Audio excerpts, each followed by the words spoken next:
There's a bit of a hellish red glow that pulses up and fades behind them as they leave. Ooh, that can't be good.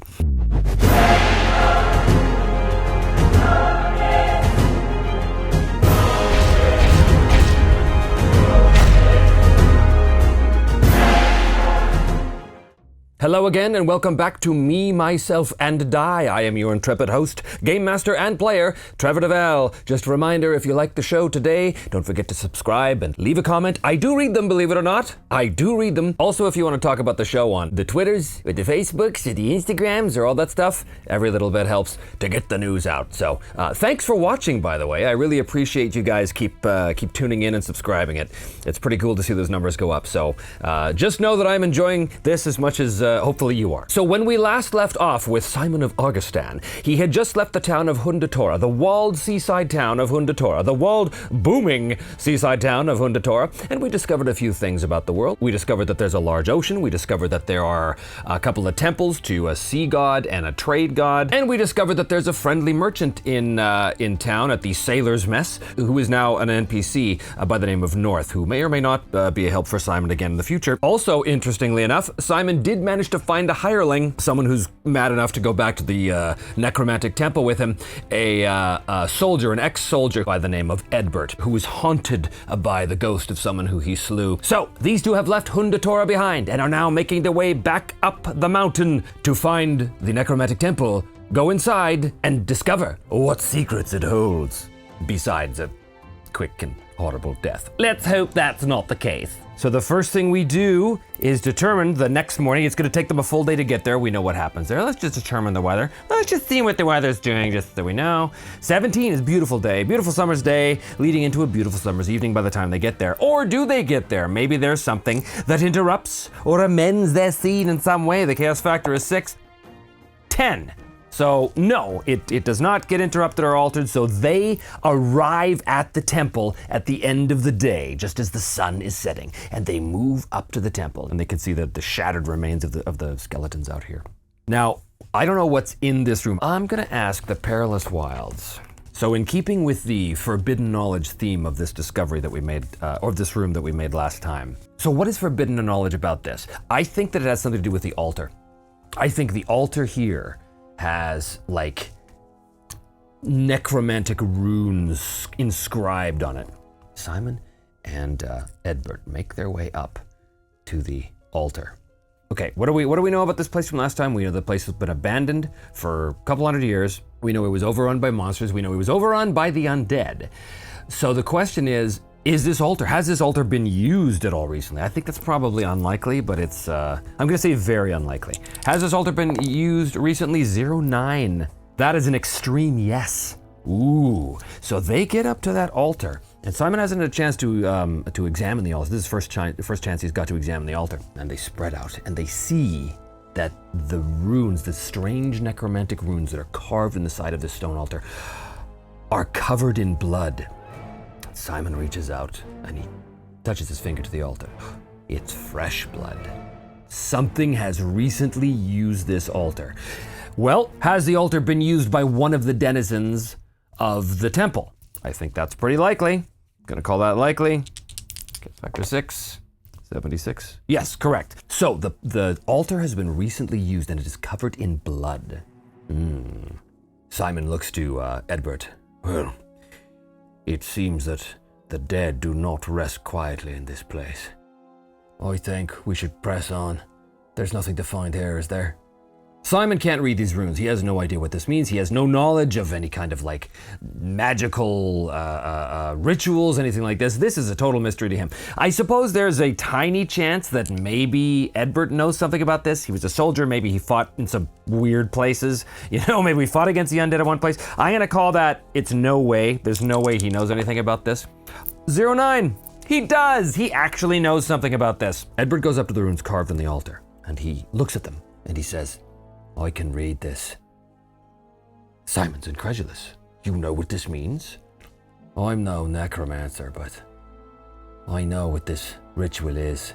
Well, I don't. I don't know what the ritual is, so I'm just going to randomly determine what the ritual is by rolling on the fate chart, rolling an event, action, and subject. So what is this ritual all about? This ritual is about oppress, 13, war, oppress, war. So against war, to stop war from happening. That's how I interpret that. So the creature that is responsible, presumably the undead creature that's using this temple, is using it to stop a war. Well, that's really odd. The master of this temple, whoever that is, has recently awakened and is using the power of this temple to call upon their god, their dark god, whatever that is, whoever that is, to stop a war from happening. A war on this place? Yeah, I think that's probably a good bet that there's some other group that's trying to wipe out this group of undead, maybe. Sure. Let's find out. 50-50 on that. 18. The answer is yes. You know what I think it is? I think it's a group of undead hunters. I think it's a group of like paladins, clerics, this kind of thing. I think it's a holy group of people that are on their way even now to wipe this place out. Now, Simon knows nothing about this. That the Temple of Thorzain is about to be cleansed by the order of the purifying flame. So it's some sort of clerical order that's coming to destroy this place, and the creature, whatever, I keep wanting to call it a lich. I don't know if it's a lich. I hope it's not a lich, because if it's a lich, these guys are probably dead. Well, let's find out. Let's just get this out of the way. Is it some sort of powerful lich that is actually at the heart of this temple that's doing this? I'm going to say there's no way. There's no way. No, in fact, I'm going to say it's impossible that that's the case. I'm going to give myself a break here. 41. No, it is not a spell-casting lich that's going to kill Simon and Edbert immediately like that, which is good. Gives us a fighting chance. But whatever is the master of this place is currently trying to bolster the defenses because it knows somehow, perhaps through some oracular device, that this order of the purifying flame is en route. Now, I don't know if they're going to get here while Simon is still here, but I'm going to keep that in mind. So, Edbert looks at these necromantic runes and he says to Simon, "This is a warding spell of some sort. I've seen this before. Someone here is trying to create a protective shell around this place so that it cannot be entered. I don't know who they're thinking of protecting this place from, but it's recent, as you can see." Yes. We best press on. They decide to leave through the center chamber. What do they find in the center chamber? We're gonna go to our book and we're gonna see. So they walk down a corridor for some time. Simon lights a torch because it's pitch black in here. There's a terrible smell of rot and decay coming through this whole area. We roll our d12 to see what they find when they leave the area. 11. Unique, discovery, and a danger, and it is also a themed area. Well, like to keep things interesting, that's for sure. Forbidden knowledge, once again, it's one of the unique areas. The kitchens. What's forbidden about the necromancer's kitchens? The discovery is going to be, and this is all stuff you can find right here in the Perilous Wilds. Again, this supplement is designed for Dungeon World, but I use it for this because it works just as well. All right, the discovery is going to be a feature, an altar, a dais, or platform. So there's another altar in the kitchens. Interesting. Maybe there's little altars all throughout this area. What is the danger, though? It's a creature, of course. And what is the creature doing? The creature is sleeping. Is this an undead creature? It says sleeping, but undead don't sleep. So I don't think it is undead. Let's say there's no way it's undead. How could an undead be asleep? Right? 48? No, so it's definitely not undead. So this is something else that's gone into the temple and is sleeping. Humanoid, what are they? They are hobgoblin. What's a hobgoblin doing in an undead temple that is clearly active and sleeping? Has it been put to sleep? Has it been ensorcelled? Is it a sorcerer's sleep? Yes. So, how many hobgoblins are there, by the way? How many hobgoblins are asleep? There are 6 sleeping hobgoblins in this area, in the kitchens.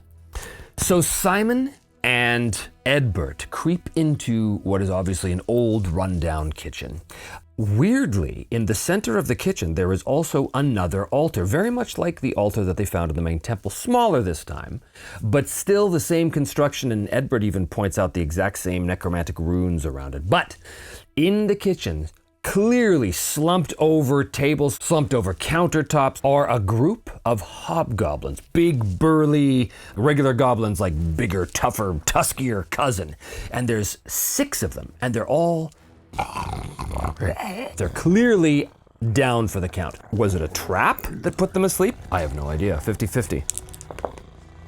09. Yes! Exceptional yes, which means the trap is still active. So, Edbert and Simon creep into the room, into the kitchen. It's a fairly large area, but again, old. Everything's covered in cobwebs. There's a layer of thick dust on everything. I think there's basically skeletons everywhere in this place because it was overrun by monsters, so the undead creations did sort of break free and kill their priestly masters. So there's the remains of a bunch of priests who look like they were slaughtered while they were at supper, basically. But among them are these sleeping goblins. One of them is slumped over a table, another one's right in front of them by the doorway. What kind of trap is it? Like a pressure plate? I don't think it's a pressure plate, but it might be. I'm gonna call that very unlikely. 30. Yes, it is. It is a pressure plate. Okay, so as they walk in, again, the floor of the kitchen covered in grime, mildew, the whole place reeks of this decay scent. And now the smell of hobgoblins as well. But as Simon and Edbert walk in, the question now is, do they see the pressure plate before they... This is going to be notice rolls. Ugh, he sucks. I say that a lot in this show. Simon sucks. I think I've noticed that. He's got a notice of D4. Does he see it? 4, he will succeed. So yes, he does see it. Edbert's notice is D6. He explodes, of course. 9, so he succeeds with a raise. Edbert suddenly puts his hand out in front of Simon, and Simon stops and looks down. And Edbert kind of very quietly points out on the floor. And there's a section of the floor. There's a big flagstone in the floor that's just higher than the rest of the flagstones, almost like it's some sort of, pressure plate. Edbert looks at that and he whispers to Simon, I've seen things like this before. I think this is some sort of trap. It may be the trap that put these creatures asleep. They gingerly step around the pressure plate. Now the question is, do they dispatch these hobgoblins? I think there's a good chance that Edbert's definitely going to want to do that. He's encountered these creatures before as a soldier, and he knows that if these things come running up behind him, it's going to be bad news. I think it's very likely he wants to do that. Chaos Factor 608, absolutely yes. In fact, he doesn't even wait to tell Simon. He just pulls out his knife and goes up and cuts one's throat. Simon looks. Here's the thing. If they blow it and wake one of them up before the job is done. So here's what we're gonna do. These things are asleep, but sleep in Savage Worlds means that if you make any kind of noise, normal noise, that could rouse them from their slumber. So, can they murder these creatures in their sleep? They're monsters, they're hobgoblins, they're evil, they gotta go. Can they do it quietly? We're gonna do a stealth roll. Simon's really good at this. He's gonna roll D8 and a D6. If he fails on this, one or more of those hobgoblins are gonna wake up. Boom. He rolls a success with a 7. Edbert has a D6, but he's an extra. He doesn't roll a wild die. He also succeeds. So they are able to dispatch all 6 hobgoblins, adding their blood to the altar. That can't be good. Here's the thing. Actually, that's a good question. Does taking a life in this necromantic temple, especially around an altar, does taking a life in this necromantic temple, does that somehow feed the fell magics that are here? Does this somehow increase the power of the ritual? I think that's probably pretty likely. I'm gonna say that's very likely on Chaos Factor 6, and we roll a 70. Yeah, so little do they know that they're active dispatching these sleeping hobgoblins as the blood pours freely from the dispatched creatures. The blood mingles with the other blood that was on the altar, and as Simon and Edbert are walking out of the room, out of the kitchens to the north, we'll say, they see what they don't see. Only we see, only the viewers, all of you, get to see the blood sort of like dribble down and sort of make its way into the grooves of those necromantic runes that are carved in the altar. And there's a bit of a hellish red glow that pulses up and fades behind them as they leave. Ooh, that can't be good. All right, what do they find as they continue their exploration through the north door? So they find a common area. One of the common areas on our list is going to be 11, which is equipment storage, but there's a discovery and a danger. There's going to be 1d4 discoveries, as a matter of fact. There's going to be 4. The first one, a pit shaft chasm. I think that there's been some sort of earthquake or some sort of rent in the earth that has split the wall asunder and created a rent in this room, maybe like splitting it in two. The next thing is bridge, stairs, and a ramp. I think that there's actually like makeshift bridge, like a couple of planks, maybe an old table from the kitchens, acting as a bridge across the chasm. And the other discovery in this room is a find. Coins, gems, jewelry. Well, it's about time. And the other discovery is going to be magic pool, statue, or idol. So this is an equipment storage room that has been rent asunder by some cataclysm in the mountains, which has split the room in two. Someone has put down a temporary bridge, a wooden bridge. There is an idol amongst the equipment storage. There's going to be some type of gear here. I don't know whether it's going to be useful or not. We'll find that out in a second. But there's some sort of idol, and this was a temple after all, so it makes sense that in little depressions in the wall and little like alcoves and such, maybe there's little skeleton-headed statues or skulls or something like that. Some sort of magic idol. But what's the danger? A creature. What is the creature doing? Dying. Oh, well, I know what this is. This is the creature whose blood has been smeared on all of the other altars. But what is the creature? Is a human. So it's going to be a hunter of some sort. Oh, wouldn't it be interesting if that was the hunter that owned the cabin?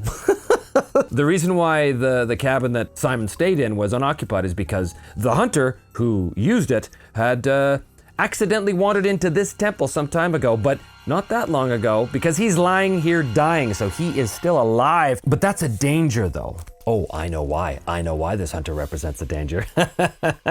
We're about to find out. So, Simon and Edbert. I want to say Egbert, but that's a silly name, isn't it? Simon and Edbert make their way down the hideous smelling hallway. Again, the stench of rot and decay everywhere. And they come across to a room, which is basically a dead end. It's a rather large room, and they can see all kinds of storage racks everywhere, all kinds of gear, devices, mostly for the running of a temple. So there's going to be lots of like urns and vials and like robes and things like this. The room itself has been rent in half, and there's this chasm, but someone has slammed this old table from the kitchens, presumably, or the remains of the table, across the chasm, and at the far end of the room are a series of little alcoves, and in the center in the middle alcove is a idol, which is sitting there with a death's head skull on it. At the base of the idol, blood still trailing across that bridge, across that table, leading up to the entrance of the room where Simon and Edbert now stand, is a human man. Well, I don't know if he's a man, actually, 1 to 3, maybe he's a man. Yes, he's a man. Clearly a hunter of some sort. He has all the trappings one would expect on a typical hunter. So he's got like an empty arrow quiver at his side. He's wearing, some animal skins, things like this. But they walk in, they can see across this chasm. There he is, he's lying.